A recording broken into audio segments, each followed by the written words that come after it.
Hi, hier ist Affinity Jack und heute zeige ich euch, wie man bei dieser Aufnahme von den Bootshäusern am See so eine ruhige, idyllische Stimmung erzeugt. Also ein bisschen was habe ich natürlich schon bei der Aufnahme bedacht und da geht es mir darum, dass ich nichts weiter drauf haben wollte, außer den Bootshäusern mit einem kleinen Vordergrund drin, und es war ja eigentlich Tageslicht und die Wasseroberfläche ist natürlich ein bisschen unruhig und ich habe einen ND-Filter benutzt. Dadurch ergab sich eine Belichtungszeit von 4 Sekunden. Das hat es schon mal so ein bisschen glatt gezogen. Ein bisschen Pech hatte ich dennoch, nämlich ich stehe am Ufer und hier in dieser Richtung so sind lauter Sitzbänke und da waren Enten, die gefüttert wurden. Also war das Wasser in diesem Uferbereich leider nicht ganz ruhig, aber so ist die Situation nochmal und wir machen jetzt das Beste daraus. Also zuerst möchte ich störende Objekte entfernen und da tut es mir leid für dieses bestimmt sehr traditionelle Restaurant hier. Das stört so ein bisschen meine Ansicht und das möchte ich jetzt entfernen. Dazu erstelle ich eine neue Ebene, die nenne ich mal Haus und probiere mal dazu erstmal das Restaurationswerkzeug. Die Änderungen sollen sich auswirken auf die Ebene darunter und jetzt markiere ich das einfach mal, pinsel hier so drüber und mal sehen, was Affinity Photo damit macht. Im Zweifel benutze ich eine andere Option. Aber das finde ich sehr gut, es gefällt mir. Dann nehme ich noch die Terrasse hier weg. Hier ist auch noch ein bisschen. Und da ist noch ein bisschen, das nehme ich mal weg. Hier, das ist eigentlich in Ordnung, allerdings an den Randbereich möchte ich jetzt keine hellen Flächen. Insofern gehe ich hier auch mal mit dem Restaurationspinsel rüber und Affinity Photo entfernt das hier perfekt. Ich muss überhaupt nichts nacharbeiten.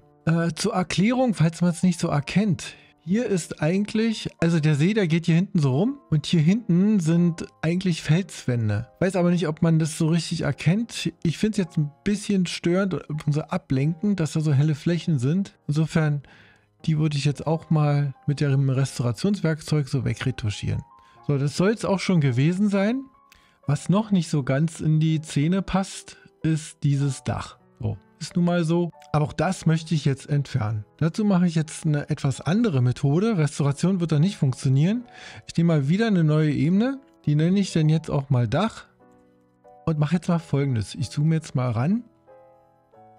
Also hier wird das Restaurationswerkzeug auf gar keinen Fall funktionieren, weil wir hier lauter Kanten haben, an die es sich eigentlich orientieren muss. Diese Kanten werde ich jetzt mal, ich sage jetzt mal schützen, indem ich eine Auswahl mit dem Zeichenwerkzeug erstelle. Ich gehe jetzt mal für das Video nur mal grob hier so ran und ziehe immer so Linien entlang der Dachkanten. Also man müsste es eigentlich ein bisschen ordentlicher machen. Die Kanten sind jetzt nicht ganz gerade, aber ich beeile mich jetzt mal. Gehe jetzt hier irgendwo hin, nur um eine Fläche zu haben und erstelle daraus jetzt eine Auswahl. Wenn ich jetzt was bearbeiten würde, würde ich nur innerhalb dieser Auswahl bearbeiten.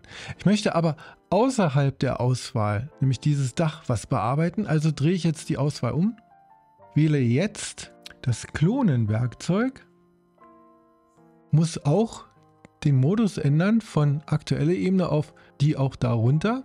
Und jetzt kopiere ich mir aus anderen Bildteilen einfach hier Bäume rüber, sodass das Dach verschwinden wird. So, da suche ich mir jetzt mal was aus. Wie ich sehe, ich hätte mal ein bisschen weiter hier rüber gehen können. Aber grundsätzlich, so, ich halte die Optionstaste, wähle eine Quelle.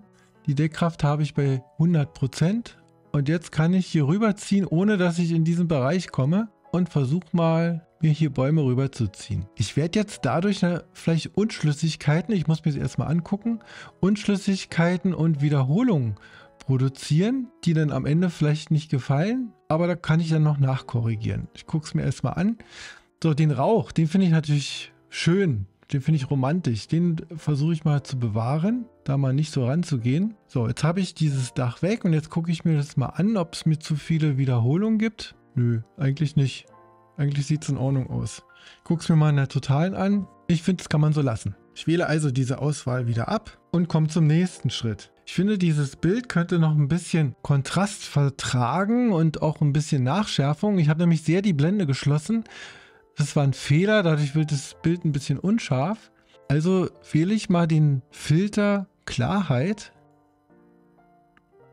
Jetzt ist der standardmäßig auf die letzte Ebene genestet. Was bedeutet, die Änderung würde sich ja nur auf die paar Bäume jetzt hier, die ich hier rüber geklont habe, beziehen. Nee, ich will ja, dass sich es aufs ganze Bild bezieht, also ziehe ich es mal nach oben. Und jetzt ziehe ich den Wert für die Klarheit mal ordentlich hoch.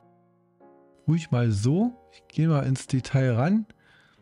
Dass man mal sieht, was eigentlich passiert. Ja, dieser Soft-Look, der verschwindet. Ich muss gucken, dass man es vielleicht nicht übertreibt, aber so würde ich es jetzt mal machen.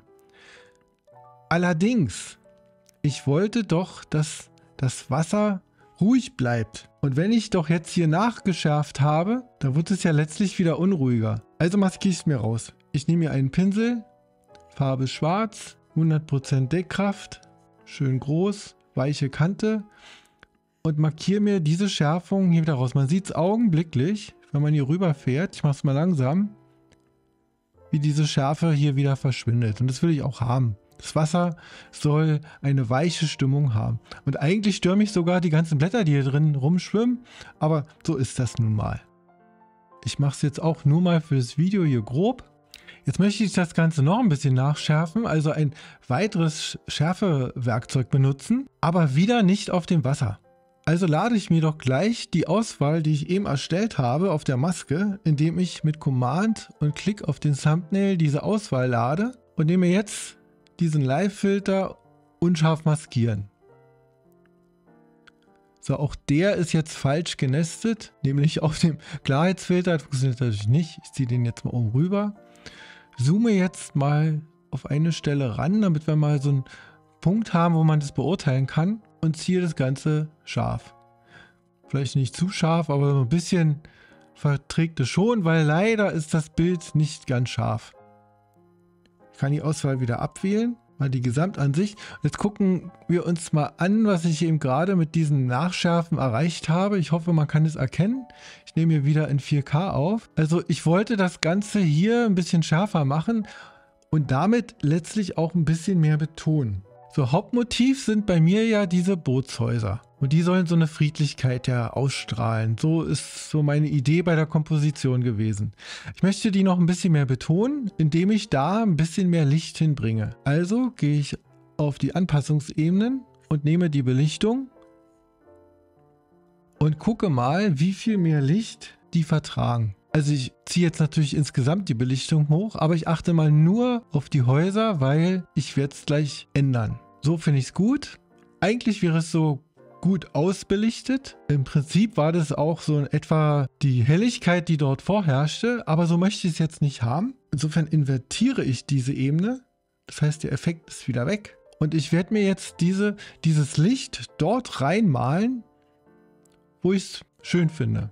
Also, dazu nehme ich mal, ich muss natürlich die Farbe Weiß nehmen.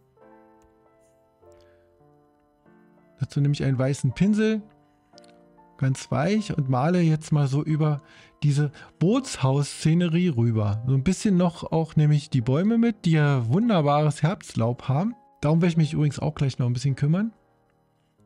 Das Wasser möchte ich nicht so sehr mitnehmen. Ein klein bisschen.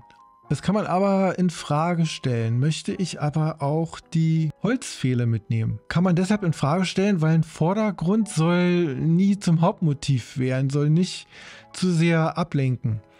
Das ist mir jetzt zu stark. Ich mache das mal wieder rückgängig. Insofern reduziere ich jetzt mal die Deckkraft auf 30% und male jetzt mal so rüber. Dass ich so ein klein bisschen Licht hier noch erzeuge auf den Holzpfählen, aber eben nicht zu viel. So, ich mache auch hier mal ein Vorher-Nachher und finde, das ist schon mal besser in Szene gesetzt. Im nächsten Schritt möchte ich Kontrast reinbringen. Also sprich, die helleren Flächen etwas aufhellen und die dunkleren etwas abdunkeln. Damit werde ich erreichen, dass die Farben besser knallen und dass die Bootshäuser, die ja jetzt eigentlich schon recht kontrastreich sind, auch noch kontrastreicher werden, also mehr hervorheben. Mal gucken, ob mein Gedanke so stimmt, ob das klappt. Ich nehme dazu die Gradationskurven, setze mir die allgemeinen 3 Punkte und erstelle mir jetzt eine S-Kurve. Also grundsätzlich, ich fange mal in der Mitte an mit der Helligkeit der mittleren Töne. Bisschen mehr Helligkeit könnte es noch vertragen. So, ich gucke es mir mal an nach Gefühl. ich würde mal sagen, so viel. Und ich finde auch, diese relativ hellen Bereiche können noch ein bisschen heller werden, aber nicht mehr so viel.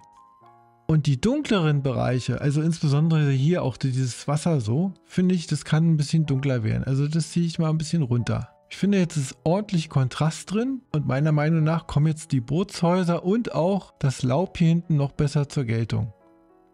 Ja, was jetzt noch so ein bisschen ablenkt, ist, dass hier vorne helle Lichtreflexionen im Wasser sind. Also mir wäre es lieber, wenn wir durchgängig so diesen Farbton gehabt hätten. Aber so ist es nun mal. Ich stand da, wo ich stand. Es ging auch nicht sehr viel anders, weil da so viel Betrieb war. Und ich möchte jetzt auch nicht, ich könnte ja das Wasser klonen und so weiter oder farblich versuchen so anzupassen, dass es so aussieht wie da. Ich glaube, das würde dann auch wieder nach Fake wirken, aber ein bisschen dunkler möchte ich schon machen. Und auch das erreiche ich durch eine nächste Anpassungsebene Belichtung.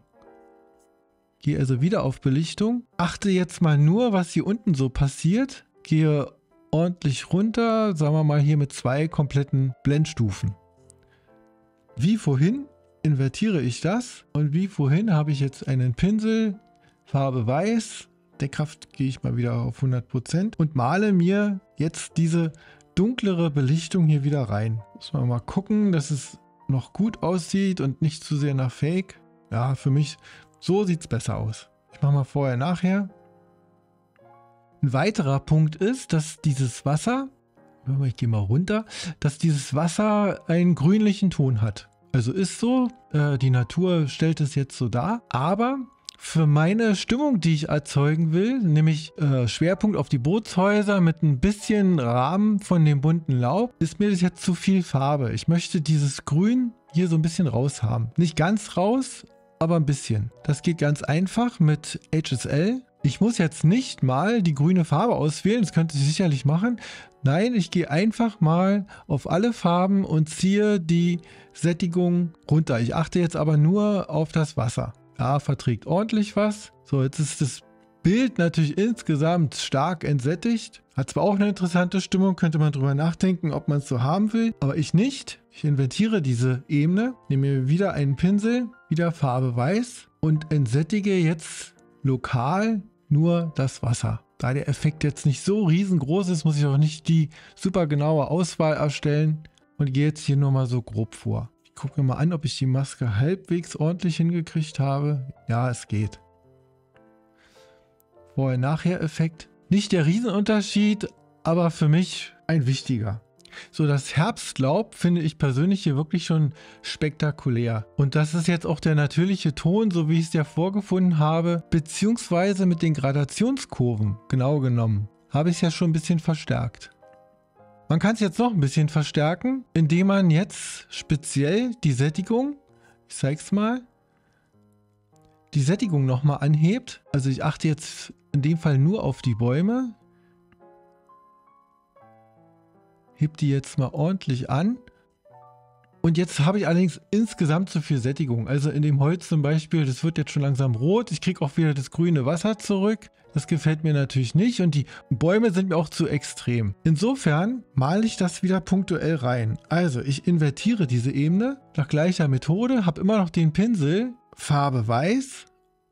Und jetzt male ich mir mal punktuell so ein bisschen was von dieser stärkeren Sättigung rein, damit es nicht so übertrieben aussieht. Kann ich hier so ein paar Highlights setzen. Also ich finde schon, dass diese roten und gelben Töne hier ganz gut kommen. Jetzt mache ich mal nur an ein paar Stellen schnell mal was rein. Jetzt dieser Vorher-Nachher-Effekt. Dezent, aber es verfehlt seine Wirkung nicht. So, ich zeige jetzt mal, wo wir gestartet sind. Wir sind hier gestartet und haben dieses Bild daraus erzeugt. Ciao, bis zum nächsten Mal, euer Affinity Jake.